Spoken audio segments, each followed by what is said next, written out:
प्यारे बच्चों, संज्ञा प्रकरण आज हम पढ़ते हैं। संज्ञा क्या है, इसको इस रूप में बानिए तो बेहतर हो जा।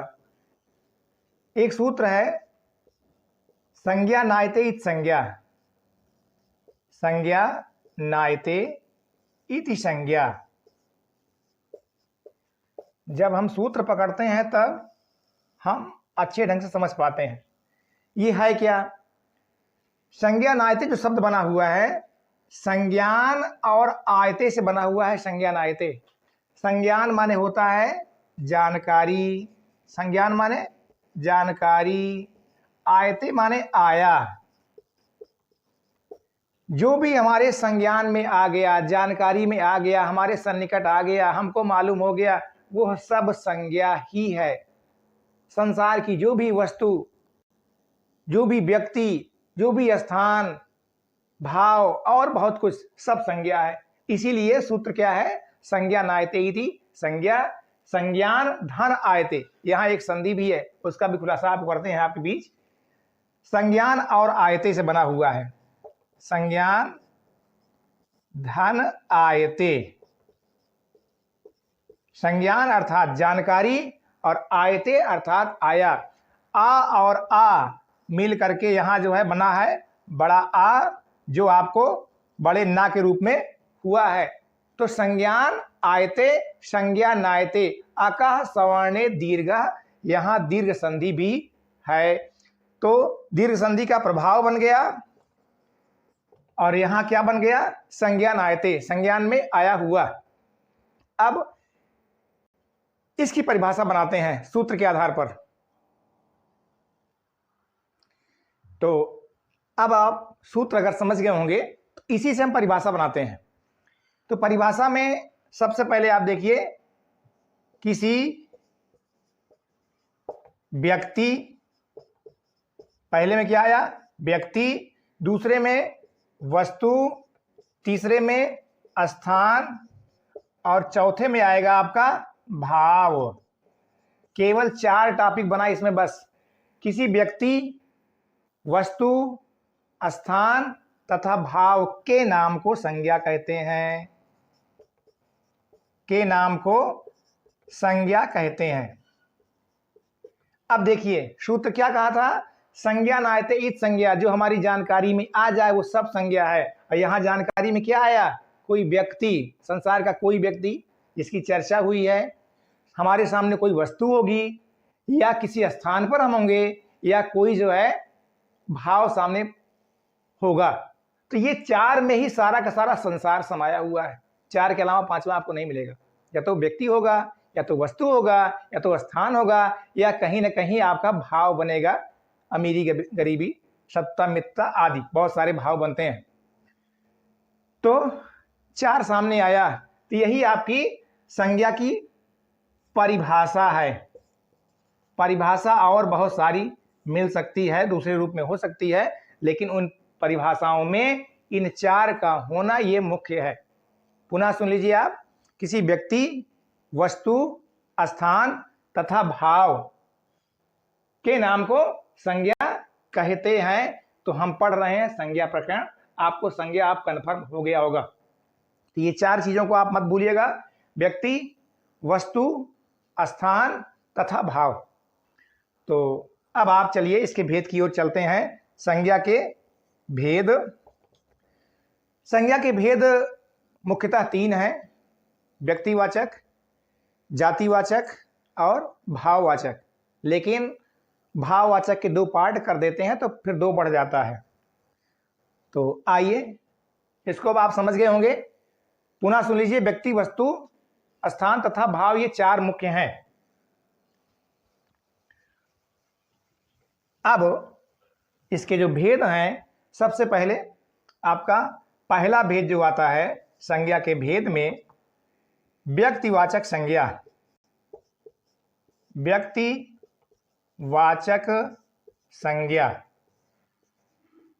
दूसरी आपकी जो संज्ञा होगी, जातिवाचक संज्ञा, जातिवाचक संज्ञा। तीसरी आपकी जो संज्ञा है, भाववाचक संज्ञा, भाववाचक संज्ञा। इन तीनों को समझ लीजिए और केवल एक प्रकरण आज हम पढ़ेंगे, बस केवल फर्स्ट व्यक्तिवाचक संज्ञा। समझ आप तीनों की लीजिए, फिर आगे चलते हैं। व्यक्तिवाचक, व्यक्ति का वास्तविक अर्थ होता है मनुष्य, व्यक्ति का वास्तविक अर्थ मनुष्य, लेकिन हम संज्ञा पढ़ रहे हैं, हम व्याकरण पढ़ रहे हैं।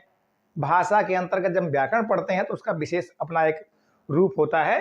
तो यहाँ व्यक्ति का अर्थ मनुष्य नहीं होगा, फिर क्या होगा?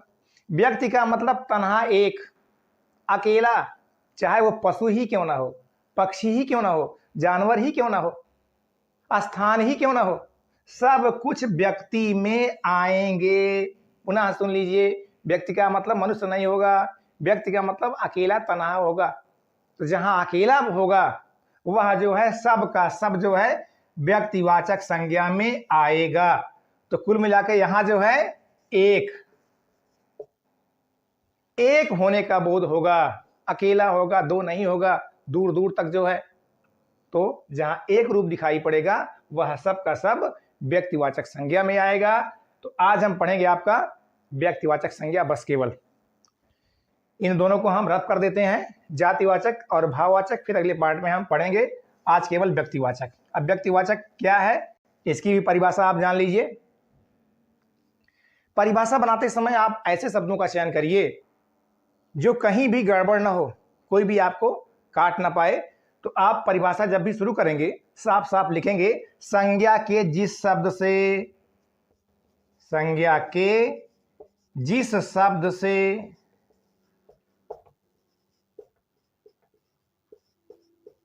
उसके एक होने का बोध हो। अब आपको व्यक्ति वस्तु स्थान नहीं लिखना है, उसके एक होने का बोध हो,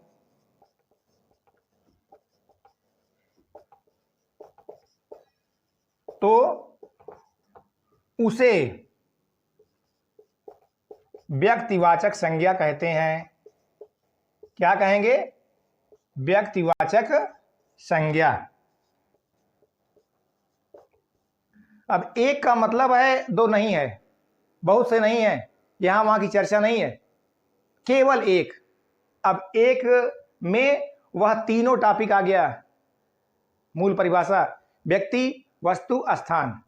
अब तीनों का उदाहरण रखते हैं इसमें हम। व्यक्ति में रख दीजिए आप राम, व्यक्ति में हो गया राम, राम एक है, अयोध्या के राम, दो राम नहीं है, इसलिए वो जो है आपका क्या है, वह है आपका व्यक्तिवाचक। वस्तु, वस्तु में आप रख दीजिए जैसे,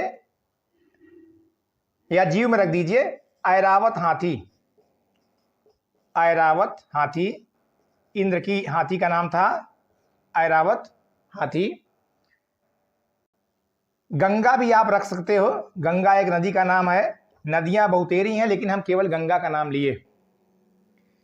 एक पर्वत श्रृंखला है हिमालय, पर्वत श्रृंखला क्या है? हिमालय, हिमालय भी इसी में आ जाएगा। एक शब्द रख सकते हो आप आगरा, एक शब्द आप रख सकते हो आगरा।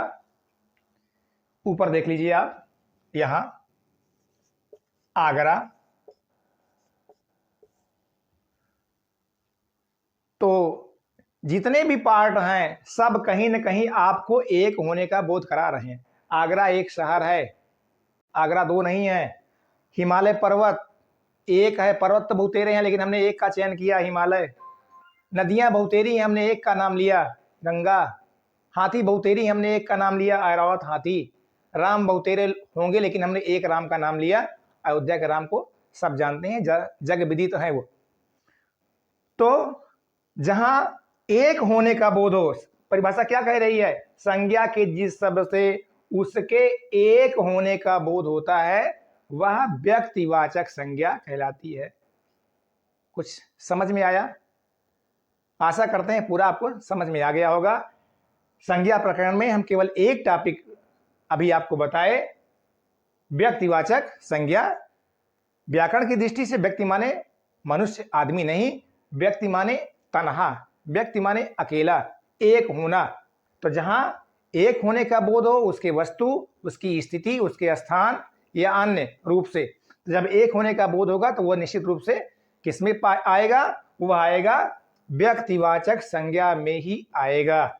बहुत सारे उदाहरण दिए गए, आप और भी उदाहरण ले सकते हो और उन वस्तुओं को रखिएगा, उन स्थान को रखिएगा। प्रयागराज है, लखनऊ है, आगरा है, बहुतेरे हैं। तो चाहे वो स्थान हो, चाहे वो नाम हो, वस्तु भी आप रख सकते हो। कोई पार्टिकुलर, जैसे नटराज पेंसिल वस्तु है, हमने किसका नाम लिया? नटराज पेंसिल। पेंसिल बहुतेरी हैं, बहुत सारी कंपनियां हैं, हमने एक का नाम लिया नटराज पेंसिल।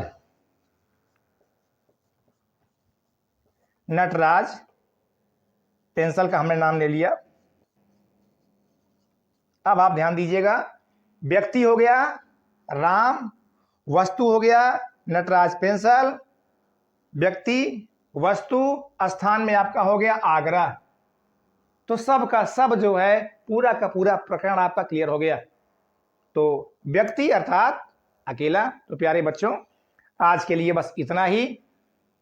पुनः 1 मिनट में दोहरा लेते हैं। संज्ञा प्रकरण के अंतर्गत व्यक्ति, वस्तु, स्थान का बोध होता है और उसमें जो है जब हम एक का होने का बोध पाते हैं, दूसरे का दूर दूर तक नाता नहीं होता है, तो वह सब का सब आता है किसमें? व्यक्तिवाचक संज्ञा में। तो प्यारे बच्चों, आज के लिए इतना ही।